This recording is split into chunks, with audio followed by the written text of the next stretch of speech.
Maganda ang nilalaro ng Magnolia Chicken Templados pero base dito sa mga lumalabas na balita ay baka lalo pang gumanda at lalo pang dumakas itong Magnolia dahil baka ito si William Navarro ay mapunta pa dito sa kanilang lineup. Meron kasing mga lumalabas na mga reports ngayon na baka ito raw Northport Batang Pier ay ibenta na. Pero ang gusto raw nung buyer, yung proposal nila ay babaan yung presyo nitong Northport kasi yata medyo mataas. Ngayon, para mangyari yan, para bumaba yung purchase price nitong Northport, sabi nga nila, kinakailangan i-unload o tanggalin yung mga players ng mataas ang sweldo dyan.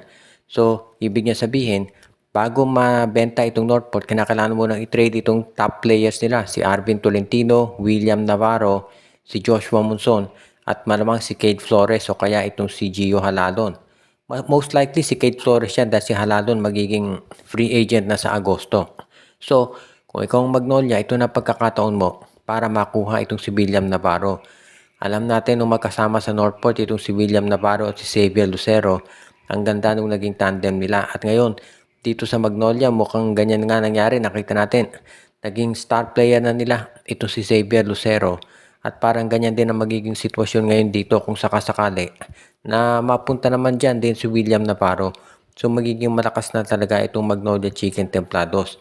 At sa tingin ko, yan ang magiging magandang resulta nito para sa Magnolia if ever makuha nila si Navarro. Sa ngayon, pwede na siguro ang kapalit ni Navarro ito si Calvin Abueva plus isama na rin nila ito si Jeric Balanza. Yan ay pwede na siguro para dito kay Navarro at papayag naman siguro dyan yung mga proposed buyers nitong Batang Pier. Kaya nga sa tingin ko magiging maganda ito para dito sa Magnolia if ever makuha nila at maidagdag itong si William Navarro. Napag-uusapan yung mga posibleng idagdag na mga players itong San Miguel Beer ay gusto raw magdagdag ng isa pang power forward. Baka daw i-trade na itong si Andreas Cahilig at pati na rin itong si Mowala Tautua. Ang mangyayari daw dito, i-trade itong si Cahilig at itong si Tautuba malamang para makuha itong si Arvin Tolentino. Yan ang magiging power forward ng San Miguel. At kapag nangyari yan, sa tingin ko mas okay na yung kanilang rotation. Pero kailangan pa siguro sila ng isa pang big man unless makontento na itong si Coach Leo Austria na si JM Calma ang gagamitin niya na big man dito sa kanyang roster.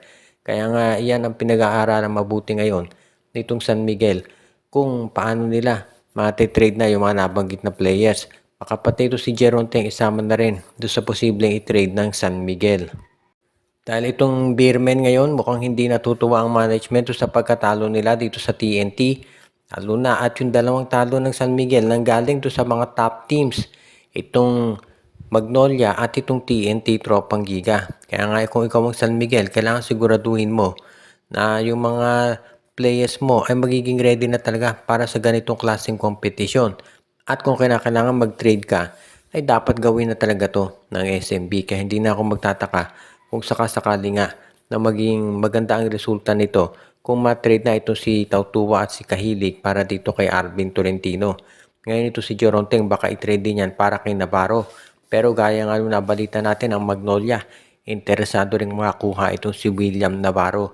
So magiging interesante yung sitwasyon ng SMC dahil baka magagawa yung sister team sa serbisyo nito.